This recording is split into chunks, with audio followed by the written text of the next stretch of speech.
Comment on fait pour trouver sa mission de vie? Si vous vous posez cette question, je vous partage des réponses dans cette vidéo.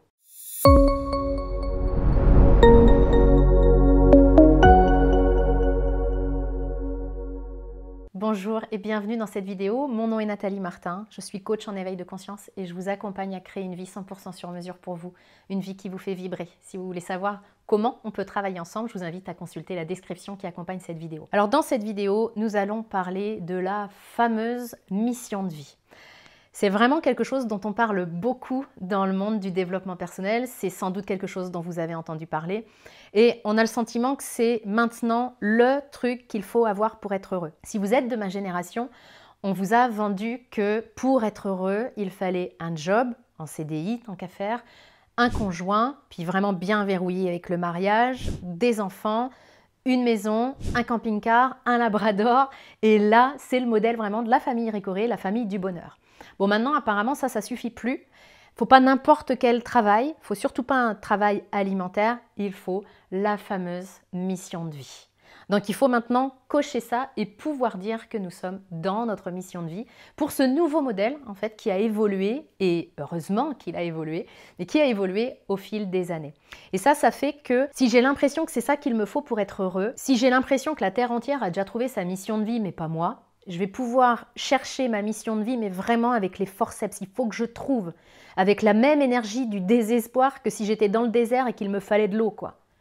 Alors autant chercher de l'eau avec cette espèce de force dans le désert, ça peut me sauver la vie. Autant chercher sa mission de vie de cette manière-là, avec la même énergie du désespoir, c'est hyper fatigant.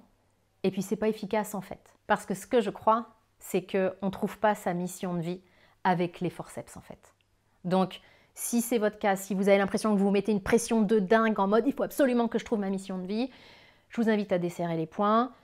On respire à l'intérieur de ça. Puis là, maintenant, on est prêt à se parler sur cette fameuse mission de vie. Et cette mission de vie, bien souvent, on pense que c'est un job.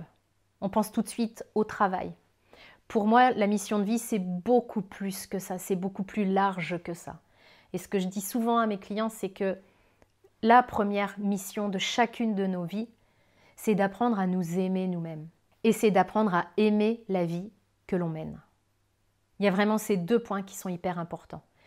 Et du coup, c'est intéressant de partir dans cette direction plutôt que de partir directement dans le job mission de vie, parce que ça va me permettre d'élargir un peu le cadre, beaucoup même. Et donc ça va m'enlever la pression, ça va faire que je vais lâcher un peu les forceps par rapport à cette thématique du travail, mais je vais y revenir tout à l'heure. J'élargis et du coup, ça m'enlève la pression. Et d'ailleurs, j'ai deux questions que je suis intéressée de vous poser. Je vais vous demander de faire une évaluation. J'ai gardé ça c'est mon petit côté prof. J'ai gardé ça de mon ancienne carrière. Moi, j'aime bien évaluer les choses parce que quand j'évalue, je sais si ça bouge et c'est beaucoup plus précis.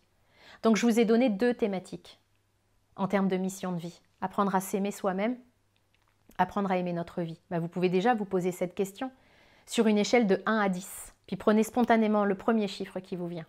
Sur une échelle de 1 à 10, à quel degré est-ce que vous vous aimez aujourd'hui? Puis je vais faire une précision là-dessus. Parce qu'en fait, le chiffre que vous vous mettez aujourd'hui, on s'en fout un peu, c'est pas le sujet. Parce que c'est juste une photo. Pourquoi je vous dis qu'on s'en fout un peu alors qu'il est vraiment important pour vous? Pour pas que vous vous mettiez la pression. En mode, oh là là, je me suis mis 2, mais je suis vraiment nulle et c'est une catastrophe. Si c'est dans cette dynamique-là que vous êtes, il vaut mieux même pas faire l'évaluation. Prenez une photo. C'est un simple résultat d'expérience en fait. Mettez pas d'émotion là-dedans.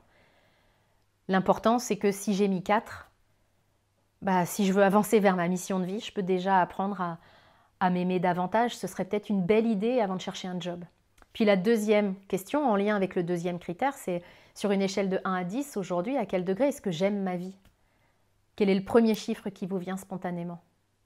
Puis même chose, je ne mets pas d'émotion là-dedans, c'est juste un résultat, c'est juste une évaluation aujourd'hui, c'est une photo, et une photo, ça change. Et je prends ce chiffre-là, et si je veux avancer dans ma mission de vie, je vais simplement me demander, par exemple, si j'ai mis 5, comment je peux passer de 5 à 6? Qu'est-ce que je peux faire pour aimer ma vie davantage? Puis je dis, qu'est-ce que je peux faire? Parfois, c'est qui je peux devenir pour aimer ma vie davantage. Et déjà, ces deux points-là, vous avez des axes d'évolution pour vraiment savoir à quoi ressemble votre mission de vie et avancer vers cette mission de vie pour vous sentir nourri par votre propre vie. Et maintenant, si vraiment votre préoccupation c'est quoi le job qui est fait pour moi, en fait il repose sur 4 piliers le job fait pour vous. Il repose sur ce que vous aimez faire.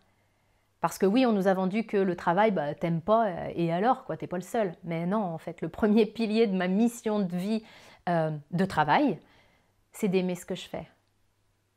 Le deuxième, c'est d'utiliser mes talents, ce pourquoi je suis douée vraiment. Parce que oui, vous êtes doué pour faire des choses, même si vous n'en êtes pas convaincu aujourd'hui. Il y a des tas de choses que vous faites de manière facile, alors que c'est difficile pour les autres. Le troisième critère, c'est que vous avez envie de contribuer dans votre job. Donc, le job de votre mission de vie correspond à ce dont le monde a besoin selon vous. Et ça, c'est propre à chacun, en fait. On a tous des causes qui nous tiennent à cœur. Puis le dernier critère, c'est que ce que vous recherchez, ce n'est pas une activité de bénévolat. Si vous cherchez votre job idéal, il faut que les gens soient prêts à vous payer pour ça. Et ça, c'est le quatrième, vraiment le quatrième pilier qui vient juste confirmer les autres, en fait, en règle générale. Et si effectivement vous avez envie d'explorer tout ça tout seul, c'est faisable. Prenez juste une feuille puis demandez-vous ce que vous aimez faire, quels sont vos talents, de quoi le monde a besoin selon vous et pourquoi vous pouvez être payé. Puis votre job idéal, il se situe au cœur de tout ça, là où ces 4 piliers se rencontrent. Maintenant, si le faire seul, ça vous semble compliqué, ou si vous êtes arrivé à un moment dans votre vie où avancer seul, vous êtes conscient que ça a ses limites en fait, voire même que ça peut vous inciter à tourner en rond, on peut le faire ensemble, ce chemin-là. Le meilleur moyen de me trouver, c'est en cliquant sur un des liens qui se trouve dans la description qui accompagne cette vidéo ou de me retrouver sur Instagram. Je suis très très présente sur Insta, au quotidien. Cette vidéo vous a parlé, vous a aidé. N'hésitez pas à la liker, commenter, partager pour m'aider à faire en sorte que mon message parvienne au plus grand nombre de personnes possible. Je vous en remercie par avance. À très bientôt.